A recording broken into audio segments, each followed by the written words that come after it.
আসসালামু আলাইকুম বন্ধুরা, আশা করি সবাই অনেক ভালো আছেন। আমরা যে বাসায় থাকি সেই বাসা থেকে একটু দূরে একটা সুন্দর ফাঁকা মাঠ আছে। এখানে প্রতিদিনই ছোট বাচ্চারা খেলাধুলা করে, বাসার জানলা দিয়ে আমরা দেখতে পাই।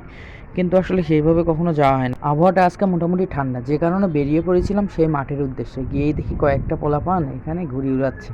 গিয়ে তো অনেক ভালো লাগলো, সেই ছোটবেলার ঘুড়ি উড়ানোর কথা মনে পড়ে গেল। ছোটবেলায় কত ঘুড়ি উড়িয়েছি।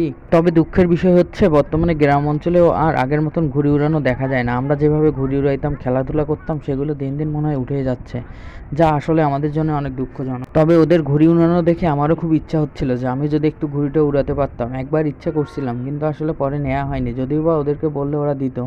এদিকে আবার সাইডে একটা সুন্দর বড় পুকুর আছে, এই পুকুরটাতেও দেখি অনেক মাদ্রাসার ছাত্ররা ঘুরতে এসেছে, যদিও বা বিকেলবেলা, কারণ বিকেলবেলা তো সবারই একটু ঘোরার ইচ্ছা করে, যে কারণে তারাও ঘুরতে এসেছে এবং সেই ফাঁকে এই সুন্দর পরিবেশটা উপভোগ করতেছে। এদিকে কখন যে সন্ধ্যা হয়ে গেছে আমি তো লক্ষ্যই করিনি, তাই তো দেখতেছি বাচ্চা দুইটা ঘুড়ি নিয়ে তাদের বাড়ির উদ্দেশ্যে রওনা দিয়েছে। যেহেতু সন্ধ্যা হয়ে গেছে তাই আমরাও আর দেরি না করে আমরাও বাসার উদ্দেশ্যে রওনা দিলাম। কিন্তু পথের মধ্যে দেখতে পেলাম যে আবার প্লেন যাচ্ছে। আসলে ঢাকা শহরে এটা নিত্য নতুন ঘটনা হলেও কিন্তু গ্রাম অঞ্চলে আগে আমরা এই প্লেন দেখার জন্য হুমড়ি খেয়ে পড়তাম। তো একদিকে ঘুড়ি উড়ানো, একদিকে প্লেন যাওয়া, সবকিছু মিলায় মনে হচ্ছিল তো একদম ছোটবেলায় আজকে ফিরে গিয়েছিলাম। সবকিছু মিলায় বিকেলটা অনেক ভালো কাটলো।